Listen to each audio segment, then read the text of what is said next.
अस्सलाम वालेकुम जी। सारे शकीन भरा ਜਿਹੜੇ ਮਾਲ ਡੰਗਰ ਦਾ ਕੰਮ ਕਰਦੇ ਆ ਉਹਨਾਂ ਵਾਸਤੇ ਇਹ ਆ ਕਿ ਆ ਮੱਝ ਇੱਕ ਵਾਰ ਮੇਰੇ ਕੋਲ ਤੇ ਮੱਝ ਹੈਗੀ ਹੁਣ ਤਿਆਰ ਮਾਸ਼ਾਅੱਲਾ। ਯਾਨੀ ਕਿ ਕੋਈ 15 ਕੁ ਦਿਨ ਆਵਾਂ ਜੇ ਵੱਧ ਤੋਂ ਵੱਧ ਲੈ ਜਾਏ।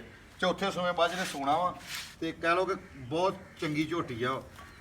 ਅਸੀਂ ਇਹਨੂੰ 2 ਸੂਏ ਤਕਰੀਬਨ ਆਪ ਚੋਇਆ ਪੀਤਾ ਵਾ। ਤੁਹਾਨੂੰ ਘੁਮਾ ਫਰਾ ਕੇ ਇੱਕ ਵਾਰ ਦਿਖਾ ਦਿੰਨੇ ਆ। ਹੁਣ ਆਹ ਦੇਖ ਲਓ, ਕੈਮਰਾਮੈਨ ਤੇ ਜਰਾ ਥੱਲੇ ਵੀ ਦਿਖਾਊਗਾ। ਆ ਦੇਖੋ ਨਾ ਲੱਗੂ 15 ਦਿਨ ਸਾਡੇ ਹਿਸਾਬ ਨਾਲ ਲੈਂਦੀ, ਬਾਕੀ ਅੱਲਾ ਦੀ ਮਰਜ਼ੀ ਆ ਕਿ ਕੋਈ ਦਿਨ ਉੱਤੇ ਹੋ ਜਾਣੀਆਂ ਥੱਲੇ ਹੋ ਜਾਣ। ਤੇ ਇਸ ਟਾਈਮ ਸਾਂਭੀ ਵੀ ਮੱਝ ਮਾਸ਼ਾਅੱਲਾ ਪੂਰੀ ਆ ਤੇ ਬਿਲਕੁਲ ਕਹਿ ਲਓ ਕਿ ਘਰ ਪਾਲਣ ਵਾਲੀ ਮੱਝ ਆ। ਕੱਦ ਬੁੱਤ ਹਾਂ, ਆ ਜਦੋਂ ਤੁਰਨਾ ਨਾ ਇਹਨੇ ਆ ਪਿੱਛੋਂ ਮਾੜਾ ਬਣਾ ਲਾਏ ਪਈ ਆ ਮੱਝ, ਪਿਛਲੀ ਸਾਈਡ ਤੇ ਆਉਣਾ ਤੂੰ ਲਾਏ ਪਈ ਆ। ਥਣ ਚੱਡਾ ਵੀ ਤੁਸੀਂ ਦੇਖ ਸਕਦੇ ਆ ਤੇ ਥਣ ਵੀ ਮਾਸ਼ਾਅੱਲਾ ਸੋਹਣੇ ਆ। ਆ ਦੇਖੋ ਨਾ ਬਿਲਕੁਲ ਕਲੋਜ਼ ਕਰਕੇ ਤੁਹਾਨੂੰ ਦਿਖਾਇਆ ਜਾ ਰਿਹਾ ਵਾ।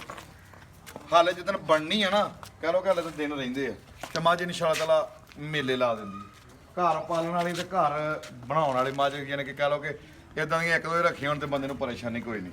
ਤੇ ਹੁਣ ਵੇਚ ਦੇਣੀ ਹੈ। ਚੌਥਾ ਸੂਆ ਇਹਨੇ ਮਾਸ਼ਾਅੱਲਾ ਸੋਹਣਾ, 3 ਸੂਏ ਕੇ ਸੂਈ ਆ। ਅਸੀਂ 1 ਸੂਆ ਸੂਈ ਲਿਆਂਦੀ, 2 ਆਪ ਚੋਏ ਆ ਤੇ ਸੋਹਣਾ ਗੁਜ਼ਾਰਾ ਕਰਦੀ। ਤੇ ਜਿਹੜੇ ਭਰਾ ਨੂੰ ਚਾਹੀਦੀ ਹੋਵੇ ਕਮੈਂਟ ਦੇ ਵਿੱਚ ਜ਼ਰੂਰ ਦੱਸੇ, ਮੁਨਾਸਬ ਹੀ ਰੇਟ ਲਾ ਦੇਵਾਂਗੇ। ਰੇਟ ਤੇ ਤੁਹਾਨੂੰ ਪਤਾ ਇਦਾਂ ਹੁੰਦਾ ਵਾ ਜਦੋਂ ਬੰਦੇ ਦੀ ਗੱਲਬਾਤ ਚੱਲਦੀ ਉਦੋਂ।